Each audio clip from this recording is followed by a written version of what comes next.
Phillip Andersen. I have been volunteering with the media team the past few days, and it's a volunteer base, so we don't actually have positions per se. Anyone can come in and help out. We like to think of it that people don't have positions, the table has positions, and it's split up for like Twitter, Facebook, website, blogging, and people can come and help us for like 5 minutes, they can come and help us for like 6 hours, and people have done everything in between. But we've basically been really busy today reacting to what happened last night with our peaceful demonstration and the police reaction, which we viewed as very unacceptable, quite brutal and violent to some people. And we are waiting right now to hear some news about the legal situation. Over 100 people were arrested last night. We raised about $4,000 to bail them out. Some have been bailed out, some are still in jail, some are being arraigned right now, and a few people we're still trying to hunt down. You mentioned some are missing? Missing in the sense that we don't know exactly what precinct they're in at the moment. Okay. They are in somebody's custody, and it's not that they're unsafe, but we like to know where all our people are. Right. And so legal is just, working with the police. What are they being charged with? Most of them were charged with trespassing, and a few people who were more involved in the civil disobedience were charged with unlawful assembly. Both of those are misdemeanors, I believe. And that's where it stands right now. And so we have a media team and a legal team at the courthouse, and we should be getting updated to see what's going on. So you do have permission to be here? We have tacit permission from Menino's office and the police department to be at this location. And they have been pretty cool with that so far. There haven't been any problems here. The problems arose when, out of necessity, we got a lot more people who wanted to occupy the area, and so we grew and we moved across the street to the next public park, and the police were not so fond of that. And there was kind of standoff last night. We were having a peaceful, nonviolent demonstration. We brought all the tents together, linked arms in a circle, sometimes 2 people deep, sometimes 1.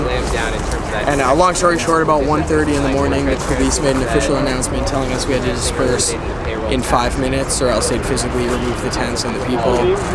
People held their ground, solidarity. There was some chanting, some singing. People were really working together. We remained peaceful the whole time, but the police did not respond in kind. We viewed it as quite unacceptable, quite violent. Veterans for Peace were thrown to the ground multiple times. People were put in chokeholds. People were piled on top of each other and handcuffed. People had their cameras knocked out of their hands. Do you have any video footage? We have hours and hours of video of this. We can actually show you some video once we're done talking. It's all available on our website. We have edited versions, but we also have all the raw footage, so you can see that we're not just picking and choosing, that there's multiple angles. We have aerial shots from buildings showing all of this going down. We just thought it was very unacceptable. A few people were injured. A lot of people were just kind of roughed up. And we were nonviolent and peaceful the entire time. We made that clear with chanting. From what I saw personally, no one was fighting back. That's what I hear from everyone else. And one of the things that bothered us the most was we had medics and legal observers at the demonstration, and the police arrested both medics and legal observers, which is not supposed to happen. Legal observers are very obviously marked with shirts and hats. Right. They're supposed to be protected. They're just there to observe police and protester interaction. And medics under Good Samaritan laws are supposed to be protected as well. We had a few medics arrested, we had a few legal observers arrested, and they were all pushed out of the park. So I'm a mother, and I was here over the weekend with a friend of mine and our children. Were there any children involved in these altercations? I can't speak for like the whole group. I wasn't seeing all of it. I don't believe there are any children involved in the altercations, just because it happened at 1:30 in the morning. Sure. And I think a lot of the families and kids had gone home.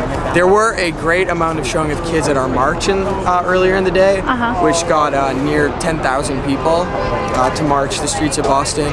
And there were definitely a lot of families and a lot of kids there, so that was good to see. We didn't discourage them from coming to the demonstration in the other park, but just due to the time and kind of the stressful situation, I feel like a lot of kids and their families would rather observe and not get involved in the situation. What's the most important message you want to get to the public today? Right now is that we are still representing the 99% of America that's not having their voices heard. The biggest ones are corporate money in politics. We think that should be either ended or extremely transparent. With the Citizens United decision, corporations can now donate unlimited money secretly to political campaigns, PACs, lobbying firms, and we feel that that just overrides the voice of the 99% which we represent. We also want to show that we have remained peaceful and nonviolent the entire time. I was extremely proud of everybody because you never know. These situations are tense, emotions are high. You know, a lot of this were people's first times at something like this, but everyone acted exactly as they have been told, exactly as they have been trained. The police, however, didn't respond in kind. We found it unacceptable. In a few instances, it was just deplorable. I mean, throwing veterans to the ground, one of them hurt their knees. It's just, you know, we just didn't, we were just shocked that the police took that route, especially against peaceful demonstration. But the message right now is still the same, that we want that 99% to have a voice. That means obviously there are a few grievances and frustrations that people have. It's not one demand that we have. People are here for different reasons. The biggest ones obviously involve Wall Street and corporate influence in American society. And we're going to be here until there's a change that truly represents that 99%.